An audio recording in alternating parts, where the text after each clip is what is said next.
Hello, Leo. Welcome to her. This is Gwendolyn of Readings by Gwendolyn. Welcome back to the channel. Or if it's your first time here, welcome to the channel.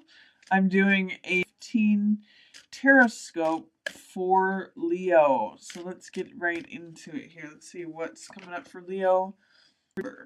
Okay, at the opening of the month, there is some sort of peace or stasis, or there might be a decision that you're presented with that you're having trouble making the decision. Two of Swords is a card of having two different ideas and kind of being attached or interested in both of them, but not wanting to take action on either of them. So you hold on to both choices and effectively check out so that you don't have to take action or make a decision. So that, Leo, is what's coming up for me as your first card for her. So Two of Swords again. See how she's blindfolded in the card here? It means that she is not wanting to face the two ideas before her, wanting to just have peace, wanting to kind of check out, kind of being blinded to a situation. So not really wanting to see, one side or the other, not wanting to choose, and just saying, I'm going to wait, I'm going to stop, I'm not going to make a decision, I'm just going to check out, I'm going to remove myself from this situation. That's what Two of Swords tells me at the beginning of the for you.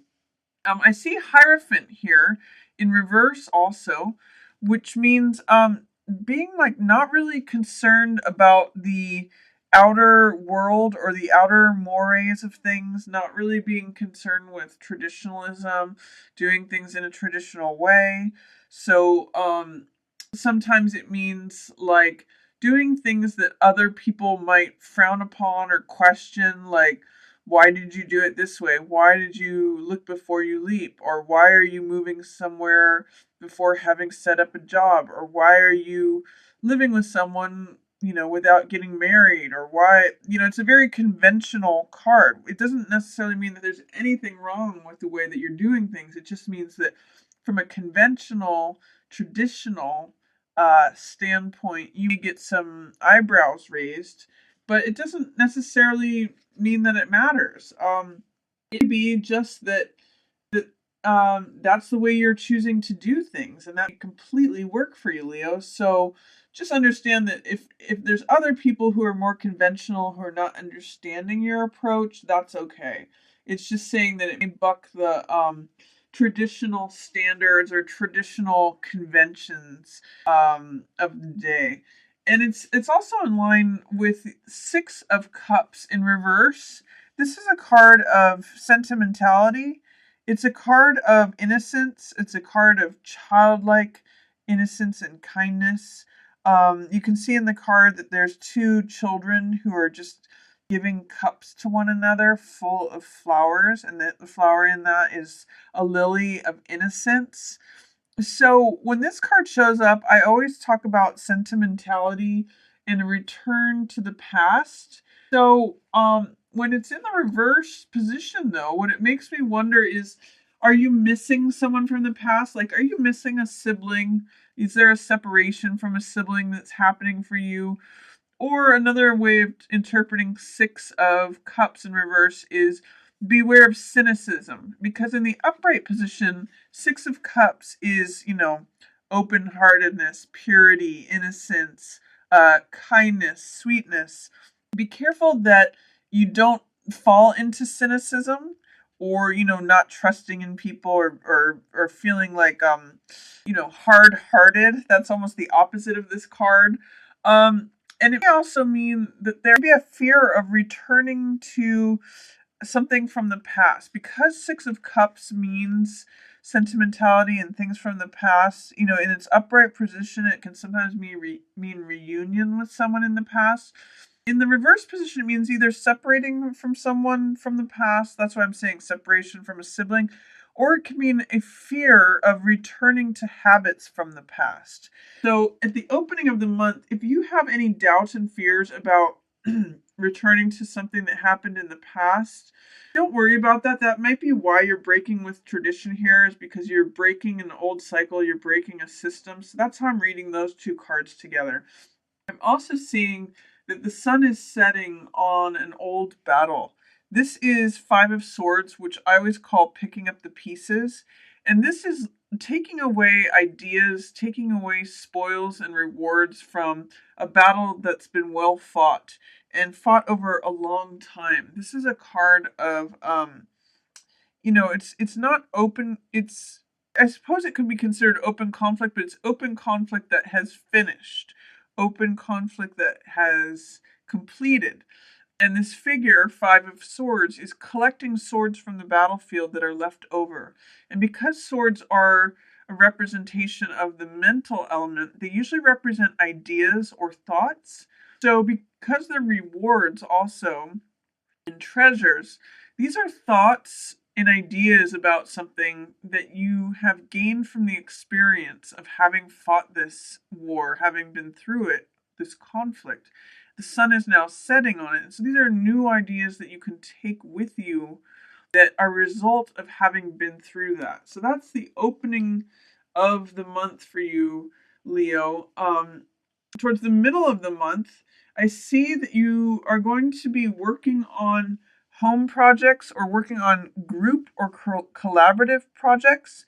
Three of Coins is the artisan card, along with Eight of Coins. They're both worker cards. Three often has a more creative side to it, and the Eight of Coins has a more prosperous side to it. But Three of Coins can be a meaning of working on something collaboratively. In the Three of Coins in the Rider-Waite, we see the worker, we see the architect, and we see the person who's using the house or the castle that's being built, any piece of architecture that's being brought into form. And likewise, Three of Coins can mean working on a physical structure, so creating literally a house, or working on a creative project. And that three number has a lot of creativity to it. It has a lot of self-expression. So this could mean building your own house. This could mean working with a group to create a new product, because coins represents material and physical world. So it could be a new product, a new way of bringing in money.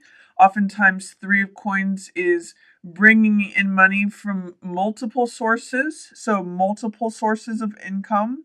That could be another meaning of this card, and I'm showing that for you in the middle of the month. So don't be surprised if you're working on a collaborative project at the middle of the month, Leo, or if your creativity is shining through something that you're building or working on, or that you may be acquiring multiple sources of income. Three of Coins is creative finance.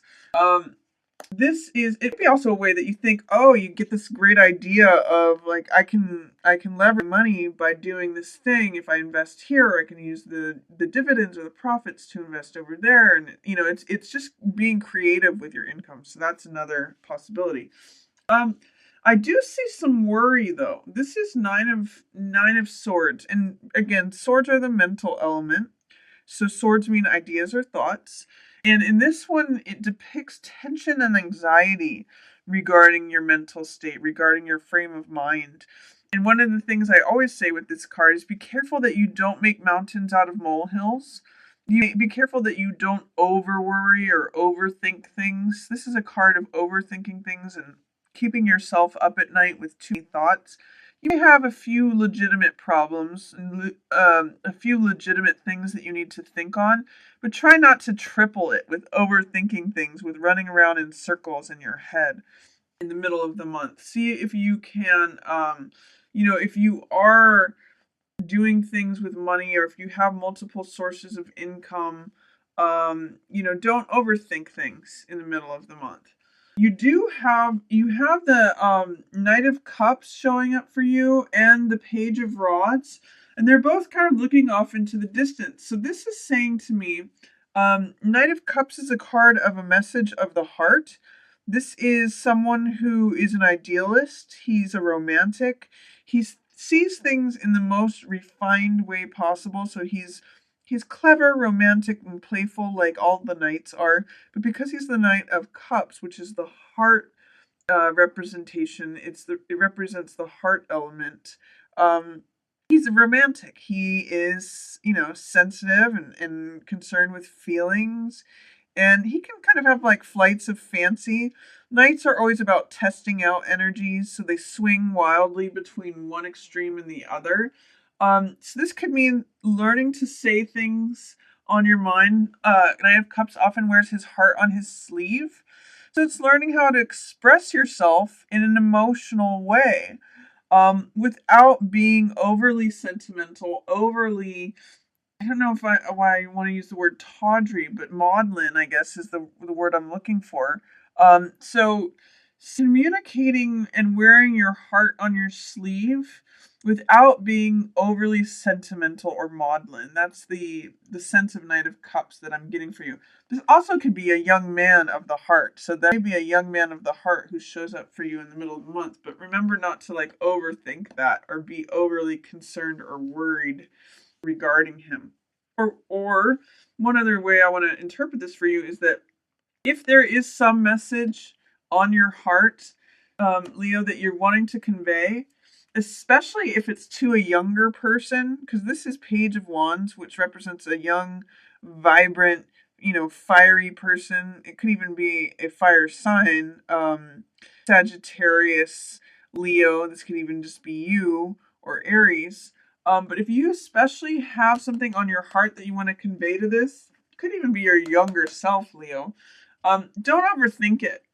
Don't think about different ways that you want to say it. Just say what's on your heart. Just convey it. Just be Knight of Cups and convey your emotions. Wear your heart on your sleeve, especially if it's in regards to someone who's younger than you. If you want to like give advice to someone who's younger, or if you have a heartfelt sentiment that you want to convey to someone who's younger, especially if they're, a vibrant, optimistic, full of energy kind of person. And I'm even seeing, because if they're looking in the distance, that they may be kind of going off the beaten path. Don't hesitate to say that. Just don't overthink it. And then I see towards the end of the month, Leo, there's a major change that's coming. A major end of a cycle. This is death. And it's in reverse. So it may have been coming for a while. It may have been in delay. And it may you not want to look at it. This may be in suppression. It may be something that you want to keep yourself separate from, but an end is coming. The cutting of the rose is a very natural thing, and it's the end of a cycle. It could also just be the transformation of something. This could be the old you that is transforming away, and there is a month where you're cutting losses of a lot of old ways, but it may be something that you're fearful about, or maybe something that you have doubts about. It's somewhat in delay or suppression, or it may have been a long time coming and it's finally arrived. Five of Wands. This is open conflict, whereas this is completed, this is happening now. And this card is a card of competition. So I always read this card as playing versus fighting. It looks like it could be five figures who are fighting openly, or they could just be playing. And some cards, the people who are holding these wands or sticks kind of look like kids or children. So it's like childlike warfare. And in that sense, it's like sport or mock war or competition. It's got a lot of Mars in it. And the fact that it's in reverse shows that you may have suppressed feelings of competition for someone, or that you may be, competing with others for some prize or some person. So it's a way in which, because it's in reverse, it's saying to me, don't take, challenges and conflicts too seriously. In the reverse position, it's the low side of Mars, which is aggression, taking things personally, getting your feathers ruffled really easily. It's that conflict side of the card. Whereas in this side, when it's upright, it can just be like playfulness. So with it in the reverse position, I'm going to say don't get your panties in a twist. I know that's kind of a funny way of putting it, but take things lightly. See if you can make any aggressive conflicts. Look at it as like funny or playful. Because the low side of this card is too much Mars, too much fire, too much, Aries warrior stuff. The high side of this card is when it's playful. So look at this. Here's another card of endings, Leo. Ten of Swords in reverse. You've got Death in reverse and Ten of Swords in reverse. So there's something about an ending that you are really wanting to bury under the surface. There is something that you be mourning the loss of, or the completion of the cycle. Ten of Swords is, two thoughts. It's bottoming out. It at its lowest, it's negative thinking. Because each one of these swords represents an idea or a thought, and they're literally killing the person. So it's something that needs to complete. 10 is a completion number, and it's something that needs to be let go of. So I'm really getting the sense at the end of the month that there's something that you need to let go of. And it may just be an aggressive attitude. It may be seeing conflicts too seriously. You need to adopt a playful attitude. It may be time to let go of an old way of being. And that is what is going to, correct at the end of the month. I'm getting around Christmas for you. This is the Sun card. This is everything positive, everything going your way. You're in a sunny disposition. I just get the sense that there's something that you need to let go of here to really fully embrace and experience this Sun card, which is your card, Leo. It's, you're the sun children. So I just get the sense that it's in reverse, so in suppression or in delay, until you can let go of whatever it is that's completing for you, whether it's a cycle of negative thinking or being overly aggressive towards conflict or resisting a natural end to something. Once you can let go, it's reminding me of this Buddhist phrase called let go or be dragged. And once you can let go, that sun is sitting there waiting for you. It's also right in line with, this is the end of the battle. This is your natural optimism and willingness, that young page energy. And this is sun energy. That's natural vibrance and vitality. And, it's like the sun is shining upon you. So whatever it is that you need to rid yourself of, think of this scythe that death is using. It's like, think of it as reaping or harvesting or just cutting away. I guess it's the chaff of the wheat, when the wheat is separated from the chaff. Think of it as cutting away what is no longer serving you, cutting away the dead old petals that are falling off, letting go of whatever your state of mentality or thoughts that needs to complete, which has not really been serving you or is an old version of you that is dead, so that the new live version of you, the new living, breathing, sunshine covered version of you can display. And we do have a full moon on the 25th, on Christmas Day, in Cancer, which is your 12th house, Leo. So 12th house illuminates the spiritual world. It illuminates also addictions. When full moons happen, it's a time for completion, a time for release, a time for when things have come to fruition, when things have come to completion, to graduation, it's time to let them go. So if there's old dreams that you had that you want to let go of, or if there's old addictions, that's what I'm getting, because it's got a lot of that Neptune energy in the 12th house. If there's addictions that you want to release or let go of, or even myopia, Neptune has this fog. If there's ways that you want to confront things head on. Neptune's also in Pisces right now, so that's a very watery, misty, foggy energy. There's something that you want to release in terms of that. Christmas Day is a good time to do that. It's got a full moon in your 12th house. And we also have a new moon on number 11th, which is in Sagittarius. So Sagittarius is your, fifth. I gotta count this out really quickly. Leo, Virgo, Libra, Scorpio, Sag. It's in your 5th house. New moon in the 5th house of true love, romance, creativity, self-expression. It's got all that Leo stuff going on for it. So the fifth house is the natural house of Leo, but for you, fifth house of true romance. So it's saying plant seeds for something that you love, or it could be a new beginning of true love for you. November 11th, mark that day.